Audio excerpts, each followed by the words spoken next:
Bonjour et bienvenue dans cet apprentissage de Premiere Pro. Aujourd'hui, on va s'intéresser à ce qui est un peu l'étape finale du montage. C'est ce qu'on appelle l'export. C'est là qu'on fait le fichier destiné à être stocké, archivé, ou à être partagé avec des amis, ou à être gravé sur un DVD, etc. Alors, ça se passe ici dans le fichier. On descend dans exportation et on fait média ici. Le raccourci clavier pomme M pour ceux qui sont sur Macintosh ou CTRL M ceux qui sont sur Windows. Allez, c'est parti. On tape donc pomme N ou CTRL M. On a cette fenêtre de réglage d'exportation qui s'ouvre. Deux onglets. L'onglet source, c'est ce qui sort de notre timeline, de la séquence, c'est ce qu'on a monté, et la sortie, c'est ce qu'on va exporter. Alors pour le moment, a priori, c'est la même chose, heureusement d'ailleurs, mais si on fait des changements, et vous allez voir qu'à droite, on peut faire des changements, des réglages, mettre des fils vidéo, etc. Ça peut ne plus être la même chose, et dans ce cas-là, on fait un avant-après pour voir, avant mon image, elle était là, et maintenant l'image que je m'apprête à sortir, ça va être celle-là. En bas, ici, alors on a ici un petit curseur qui permet, regardez, de visualiser où on en est dans la séquence. On peut aussi voir ici où on en est, là c'est le timecode qui a dit où est la tête de lecture, ça bouge comme ça. Ici c'est la zone de sélection qui va nous faire une sortie, parce que pour le moment c'est pas tout le film qu'on va exporter, c'est une toute petite partie ici qu'on voit qui est matérialisée par cette petite barre jaune. En fait c'est plage source qui détermine ça, c'est là qu'on règle quelle est la zone de sortie, et là c'est la dernière zone de travail sur laquelle j'étais, donc je pense que c'est, voilà, je travaillais là-dessus tout à l'heure, donc c'est pour ça, voilà, sur cette transition. Donc c'est pour ça que la zone de travail, c'est uniquement définie par des points I, par ces points-là, in et out ici. Mais je pourrais la changer et le mettre au début du film et à la fin du film en faisant un point I ici. Alors là du coup je suis du début jusque là. Et la plage source cette fois-ci c'est personnalisé. Ou alors je peux aller sur séquence entière. Et là c'est ma séquence entière et qui fait 4 minutes 31-20. Regardez, la même taille ici, longueur du film. Où est la tête? Elle est à la fin, donc c'est 4,31,20. Ou alors je peux faire une zone entrée-sortie de séquence, comme ça. Si j'ai une séquence avec des points d'entrée et de sortie que je peux régler comme ça. Et là, je passe sur un réglage personnalisé. Personnalisé, ça veut dire qu'on règle nous-mêmes notre point d'entrée et notre point de sortie. Mais moi, je vais sortir la séquence entière. Voilà ce qui m'intéresse, sortir tout mon film. À droite, ici, regardez, ce sont les réglages d'exportation. Alors on peut cliquer ici pour que les réglages d'exportation soient les réglages de la séquence. Et les réglages de la séquence, comment on les a? On les a ici. La source, vous voyez, c'est indiqué, c'est du 1920 par 1080, 25 images par seconde, progressif, etc. Ça c'est quelque chose, si je le sors, ce sera sous cette forme-là. Alors ça, faire correspondre les réglages de séquence, c'est un excellent choix au départ, ne serait-ce que pour garder une sortie de la meilleure qualité possible de votre film, et ensuite on peut faire d'autres réglages selon ce qu'on veut faire de la vidéo. Alors un conseil, faites d'abord un export comme ça, donc vous faites exporter. Là, je ne vais pas le faire, mais bon, c'est pour vous dire. Et ensuite, vous le ferez différemment. Si vous avez un export que vous voulez faire, sous quelle forme? Par exemple, sous la forme... vous voulez faire un QuickTime, voilà, vous avez un QuickTime ici. Alors ce QuickTime, vous pouvez régler ici, c'est un QuickTime HD, oui, je suis en HD, ou si vous avez tourné en DV panoramique, c'est-à-dire en 16/9, ce serait ça.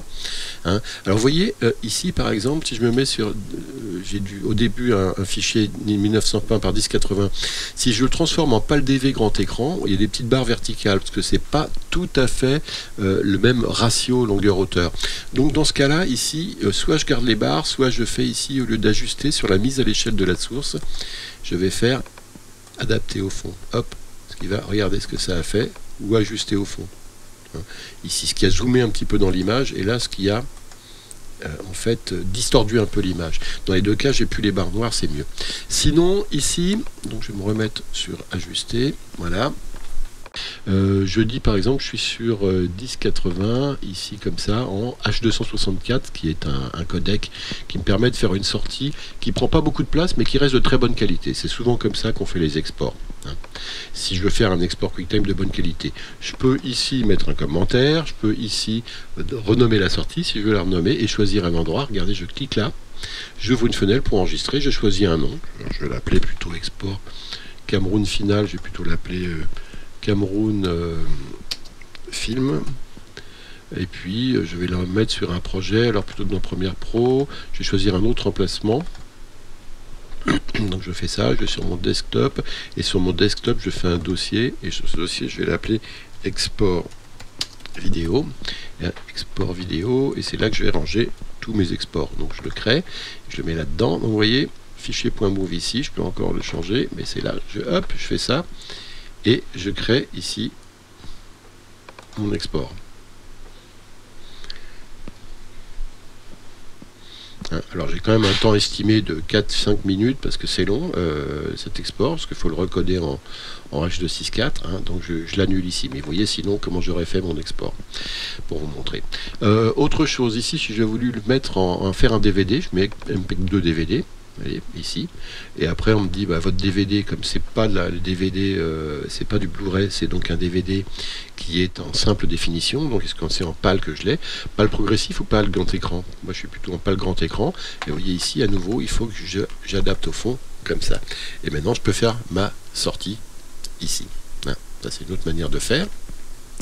On va voir maintenant en bas aussi les réglages qu'on peut ajuster, donc je me remets ici en QuickTime et ici en 1080 i, hop, comme ça.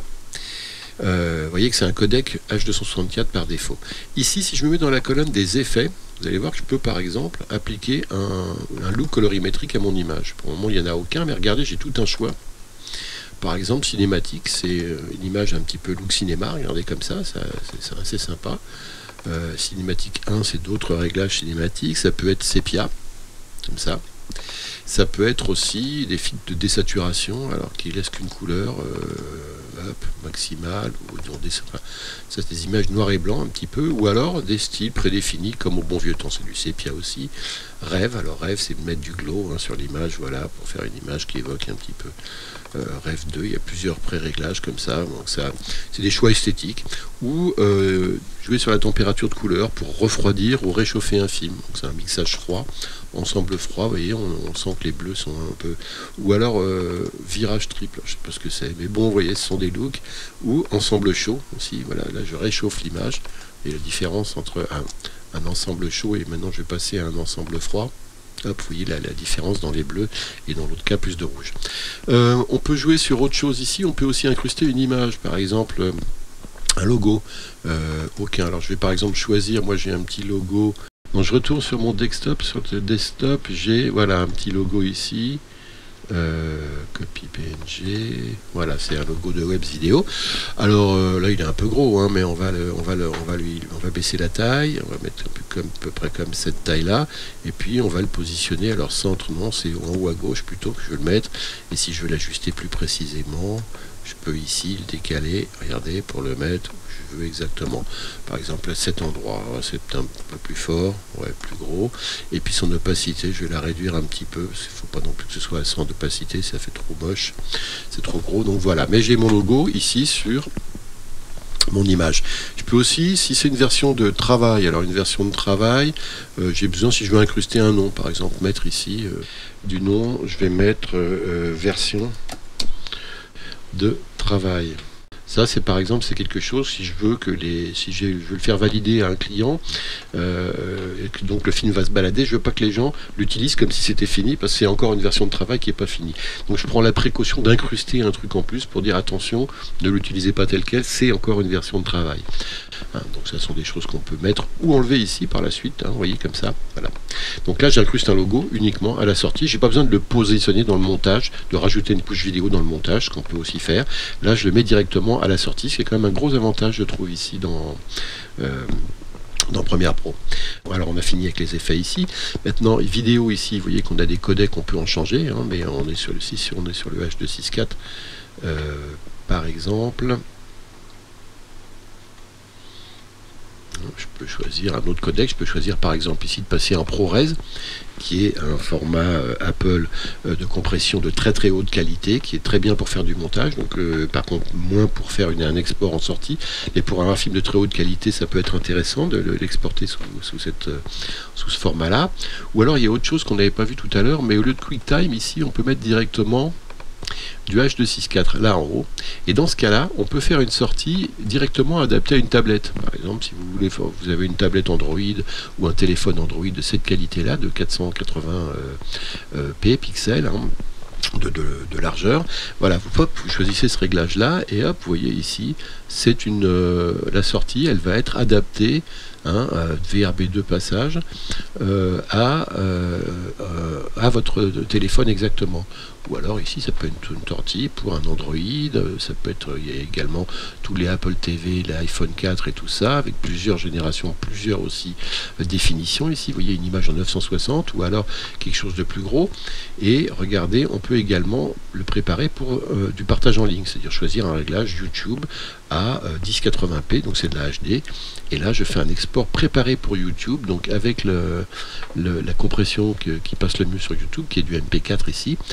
Et là je suis en un passage VRB, ça veut dire que c'est une compression qui va être assez rapide. Si je veux qu'elle soit de meilleure qualité mais plus longue à faire, si vous avez du temps, cochez toujours utiliser la qualité de rendu maximal. Et là normalement ce sera plus long et donc ce sera meilleur en termes de qualité. Mais encore une fois, vous voyez ici qu'on peut choisir parmi plein de choses. On peut aussi faire une vidéo pour TiVo ou alors pour Vimeo. Ici on a plein de pré-réglages quand on se met ici sur le format H264. Pour finir, qu'est-ce que je n'ai pas dit? On peut régler ici l'ordre des trames et tout ça, mais ça c'est vraiment pour ceux qui sont assez forts.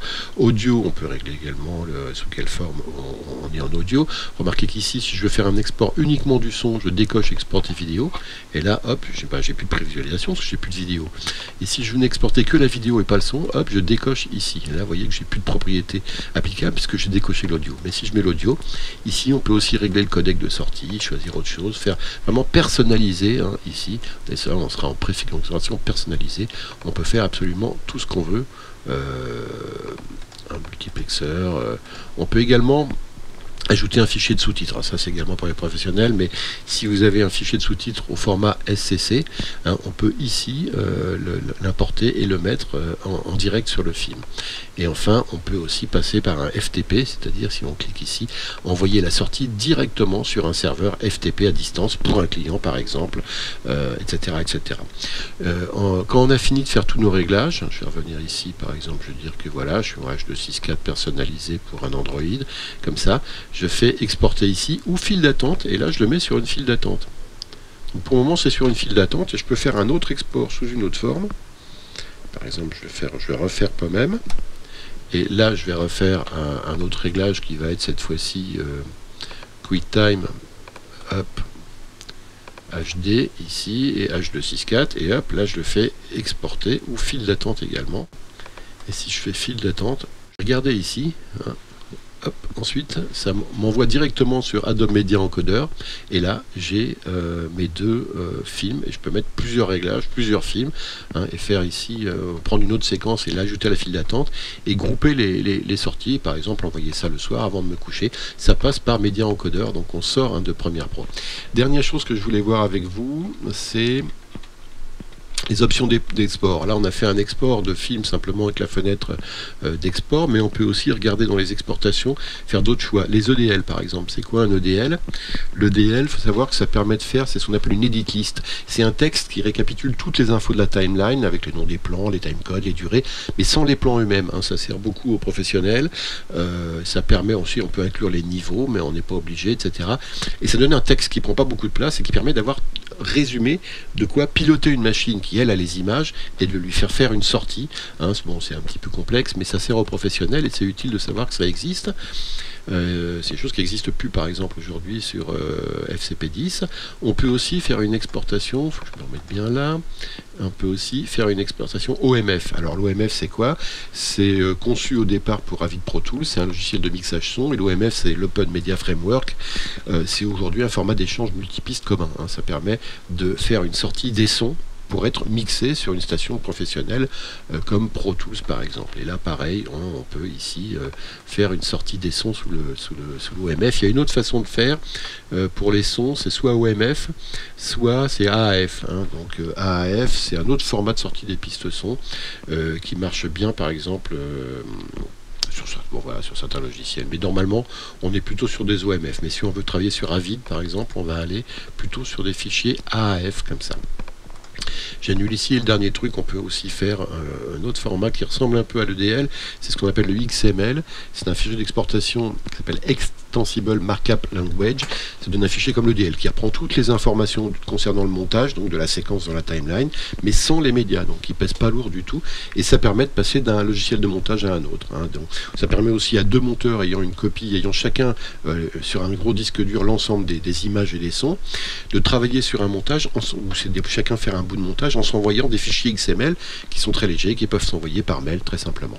Voilà, on a fait le tour des exportations. Merci et à bientôt.